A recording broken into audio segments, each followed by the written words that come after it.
Shri Rama, Shri Mata, Shri Sai, Om Shri Raghavendraya Namaha. Radhe Radhe everyone.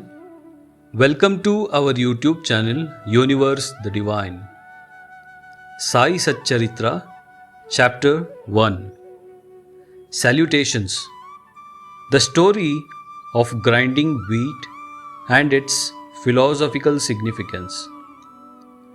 According to the ancient and revered custom, Hemad Pant begins the work Sai Satcharitra with various salutations.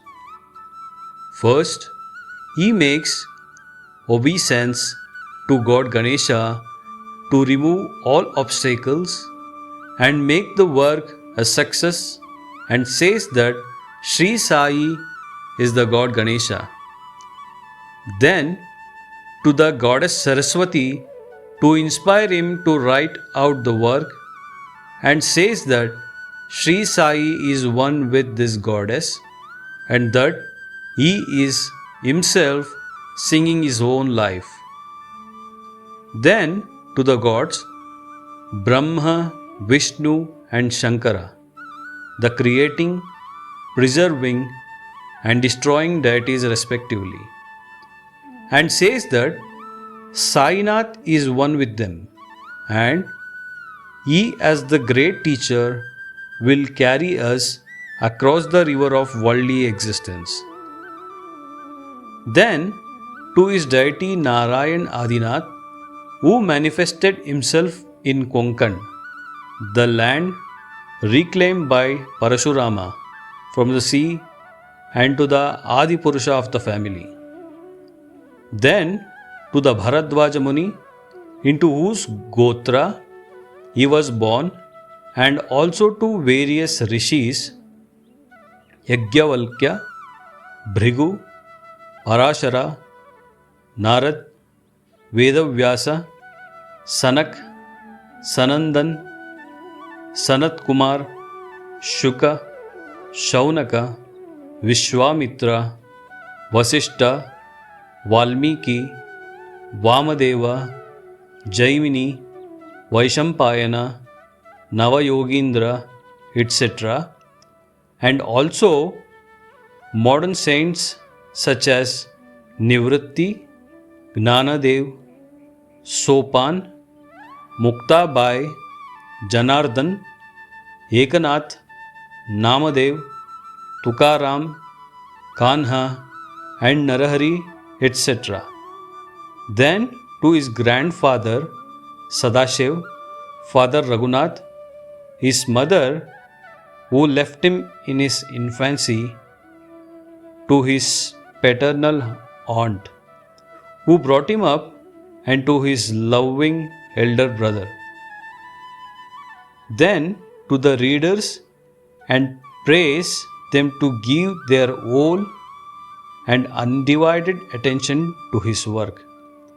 And lastly, to his Guru Sri Sainath, an incarnation of Sri Dattatreya, who is the sole refuge and who will make him realize that Brahman is the reality and the world an illusion. And incidentally, to all the beings in whom the Lord dwells. After describing in brief the various modes of devotion according to Parashara, Vyasa and Chandilya, etc., the author goes on to relate the following story.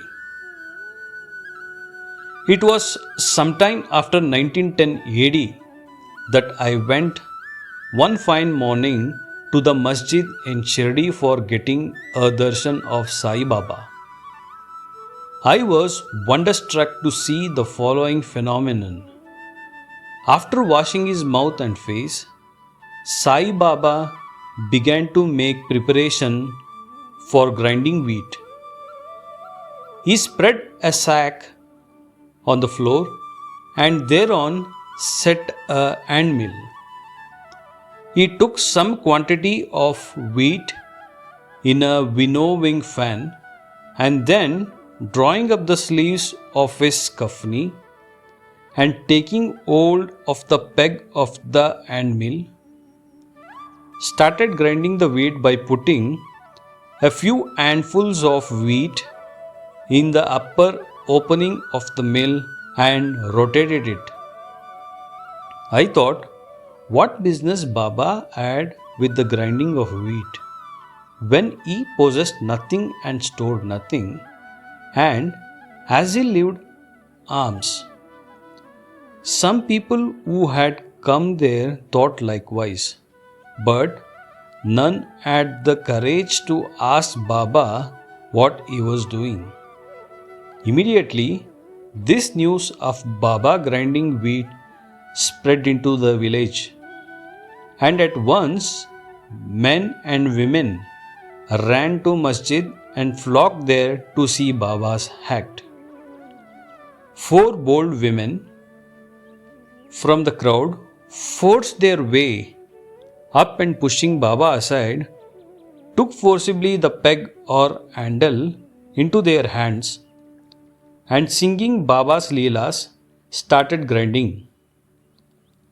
At first Baba was enraged, but on seeing the women's love and devotion, he was much pleased and began to smile.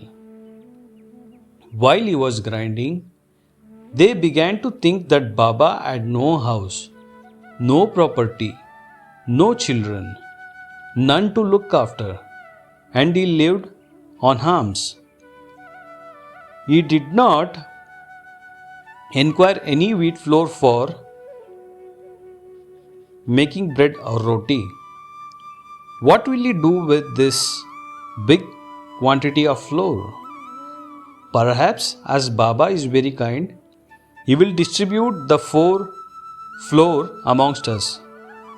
Thinking in this way while singing, they finished the grinding, and after putting the hand mill aside, they divided the flour into 4 portions and began to remove them one per head. Baba, who was calm and quiet up till now, got wild and started abusing them, saying, "Ladies, are you gone mad? Whose father's property are you looting away? Have I borrowed any wheat from you so that you can safely take the flour? Now please do this. Take the flour and throw it on the village border limits." On hearing this, the women felt abashed and whispering amongst them, went away to the outskirts of the village and spread the flour as directed by Baba. I asked the Shirdi people, what was this that Baba did? They replied that as the cholera epidemic was spreading in the village, and this was Baba's remedy against the same.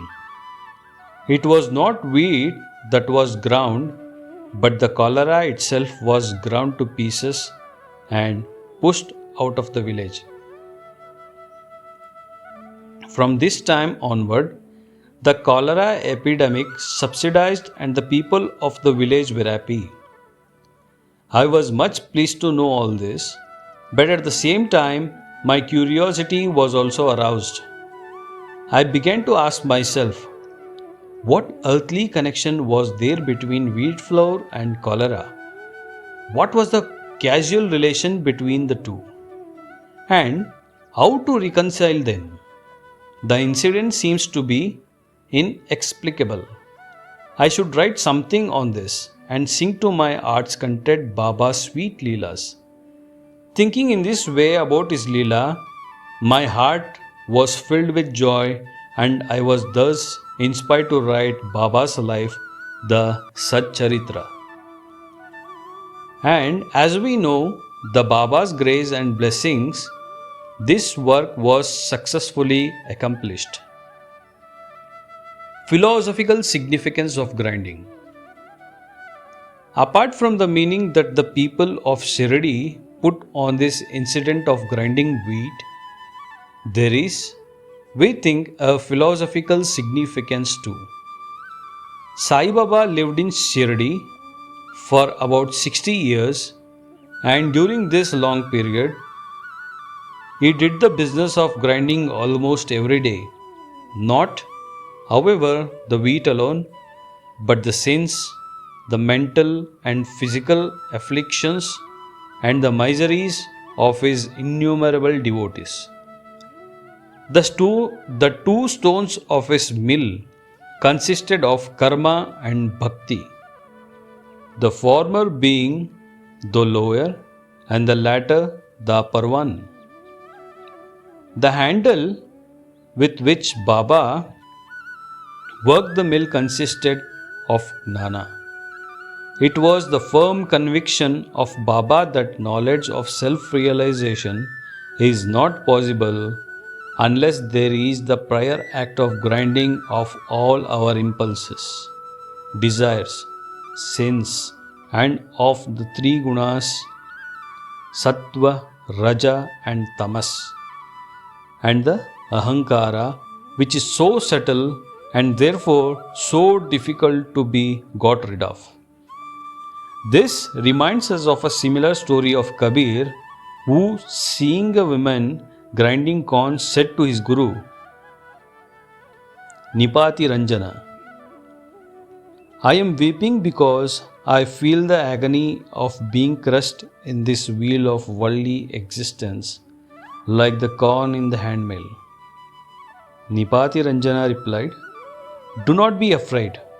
Hold fast to the handle of knowledge of the mill, as I do, and do not wander far away from the same, but turn inward to the center, and you are sure to be saved.